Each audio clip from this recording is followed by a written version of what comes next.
কোরবানির ঈদ এলেই কিন্তু আমরা পশুদের বিভিন্ন নাম আসলে শুনতে পাই, যেমন হচ্ছে লাল বাদশা, কালাপাহাড়, টাইগার, বিভিন্ন ধরনের নাম জমে উঠতে শুরু করেছে রাজধানীর পশুর কোরবানির হাটগুলো। এ বিষয়ে আমরা আরো বিস্তারিত জানবো। তেজগাঁ পশুর হাট থেকে আমাদের সঙ্গে যুক্ত হচ্ছেন সহকর্মী ফরহাদ বিন নূর। ফরহাদ, কেমন জমে উঠেছে কোরবানির পশুর হাট? ক্রেতা বিক্রেতারা কি বলছেন? একেবারে কুরবানির হাট যে জমে উঠেছে সেটি এই তেজগাঁওয়ের হাট দেখলেই আসলে বোঝা যায়।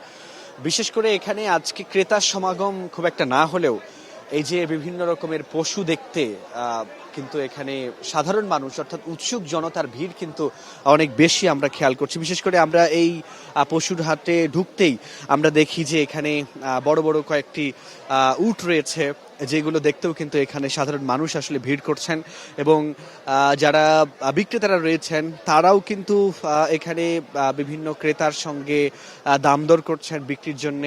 এবং আমরা এখানে দেখছি যে গরু রয়েছে, দুম্বা রয়েছে। তো অর্থাৎ কুরবানিযোগ্য যেসব পশু সবই কিন্তু এই হাটে রয়েছে।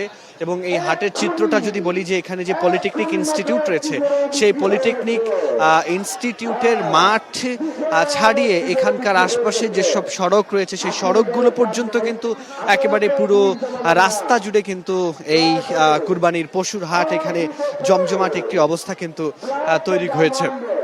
তো আমরা এখানে দেখছি যে বড় বড় অনেকগুলো গরুও কিন্তু রয়েছে, যে গরুগুলোর দাম আসলে 10 থেকে 15 লাখ পর্যন্ত তারা এখানে চাওয়া হচ্ছে। আমরা আমরা একজনের সঙ্গে একটু কথা বলবো। এখানে যে গরুগুলো রয়েছে এই গরুগুলো সম্পর্কে যদি একটু বলতেন, আপনারা কত দাম হাঁকাচ্ছেন এগুলো?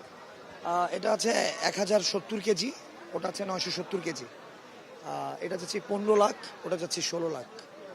আপনি এখানে কিরকম সাড়া পাচ্ছেন, কিরকম কত মানুষ এ পর্যন্ত এসেছে দাম দর? হাজার হাজার মানুষ আসতেছে, দেখতেছে। কেনা বেচাটা এখনো আসলে ওভাবে অনেক ঢাকা শহরে মানুষের গরু রাখা একটা সমস্যা হয়ে যায়, সেই জন্য। বাট কথা হচ্ছে, ইনফ্যাক্ট এক কাস্টমার এলডারে কথা বলে গেছে, উনি আমার বাবাকে নিয়ে আসছে, হয়তো ওই পাশেরটা হয়ে যাবে আর কিছুক্ষণের মধ্যে। আর উট তো আমাদের দুটা উট অলরেডি বিক্রি। এরকম কয়টা নিয়ে এসেছে? এরকম আমাদের এই সাইজের গরু আসবে প্রায় 25টা, আর ছোট গরু আছে আরো 600-700 কেজি, ওগুলো আছে প্রায় আরো 20-25টা। জি, অসংখ্য ধন্যবাদ আপনাকে। আমরা দেখছি যে এভাবে করেই এই যে তেজগাঁওয়ের যে পশুর হাটটি রয়েছে সেই পশুর হাটে একদিকে যেমন এখানে অসংখ্য পশু এসেছে, কুরবানিযোগ্য সব ধরনের পশু এখানে পাওয়া যাচ্ছে, একই সঙ্গে সাধারণ মানুষ, ক্রেতা, উৎসুক জনতা সব মিলিয়ে কিন্তু একেবারে কুরবানির হাট এখানে পশুর হাট কিন্তু জমে উঠেছে। তো রিশান, এই ছিল আমার কাছে কুরবানির পশুর হাট থেকে সবশেষ তথ্য। ফরহাদ, আপনাকে ধন্যবাদ।